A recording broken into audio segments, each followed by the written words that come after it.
ਸਾਨੂੰ ਇਹ ਗੱਡੀ ਦੇ ਵਿੱਚੋਂ ਮਿਲਿਆ ਜੀ ਵਾਲਟ। ਇਹਦੇ ਵਿੱਚ ਤੁਸੀਂ ਨਾ ਬੋਲਿਆ ਜੋ ਕੁਛ ਵੀ। ਇਹ ਵੇਖੋ ਕਿੰਨੇ ਸਮਾਰਟ ਕਾਰਡ ਨੇ, ਕਿੰਨੇ ਨੇ ਬੈਂਕਾਂ ਦੇ ਕਾਰਡ? 17 ਇਹ ਨੇ ਤੇ ਇਹ ਕਿੰਨੇ ਨੇ? 17 18 ਸਾਰੇ ਨੇ।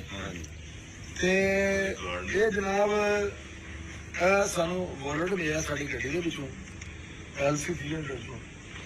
ਤੇ ID ਕਾਰਡ ਵੀ ਵਿੱਚ ਪਿਆ, ਬੰਦੇ ਦਾ ਵੀ ਸਾਨੂੰ ਪਤਾ ਲੱਗ ਗਿਆ ਕਿਹਦਾ ਹੈ, ਨਾਮ ਨਹੀਂ ਦੱਸਣਾ।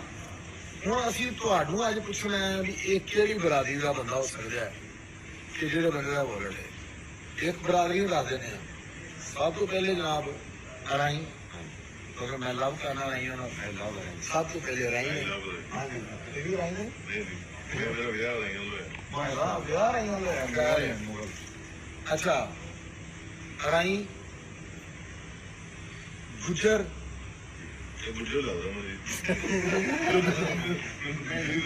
ਰਾਜਪੂਤ ਨਹੀਂ, ਉਹ ਲੋਕੀ ਦੱਸਣਗੇ, ਤੁਸੀਂ ਨਾ ਦੱਸੋ। ਰਾਜਪੂਤ, ਡੋਗਰ, ਹੋਰ ਕਿਹੜੀ ਕਿਹੜੀ?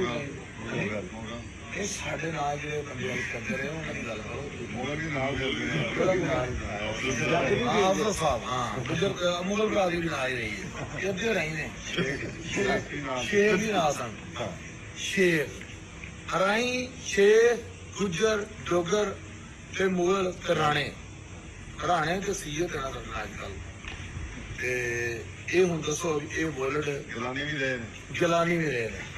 ਇਹ ਹੁਣ ਜਿੰਦਾ ਵੀ ਇਹ ਉਹ ਦੱਸਣਗੇ, ਗ੍ਰਾਮੀ ਸਾਹਿਬ ਦਾ ਜਿਹੜਾ ਵੀ ਇਹ ਲੋਕ ਦੱਸਣਗੇ। ਇਹ ਦੱਸੋ ਵਾਲਟ ਦੇ ਵਿੱਚ 17 ATM ਕਾਰਡ ਨੇ, ਠੀਕ ਹੈ? ਇਹ ਦੇਖੋ ਵੀ ਹੁਣ ਤੁਸੀਂ ਦੱਸਣਾ ਵੀ ਇਹ ਕਿਹੜੇ ਬੰਦੇ ਦਾ ATM ਕਾਰਡ ਹੋਵੇ ਜਿਹਦੇ 17 ATM ਕਾਰਡ ਨੇ। ਕਿੱਡੀ ਵੱਡੀ ਬਲਾ ਸੁਬਹ FDR ਪਹੁੰਚ ਜਾਏਗੀ। ਦਿਲ ਕਰੇ ਤੇ ਪੈਸਾ ਭਾਵੇਂ ਰੁਪਈਆ ਵੀ ਨਾ ਹੋਵੇ। ਨਾਲੇ ਵੀ ਖਾਸੀਅਤ ਹੈਗੀ ਹੈ, ਸੁਣਨ ਚ ਆਇਆ ਕਿ ਇਹ ਬੰਦੇ ਜਿਹੜੇ ਵੀ ਇਹ ਹੈਗੇ ਆ ਵਾਲਟ, ਇਹਦੇ ਕੋਲ ਅਕਾਊਂਟ ਦੀ ਹੈ ਕੋਲ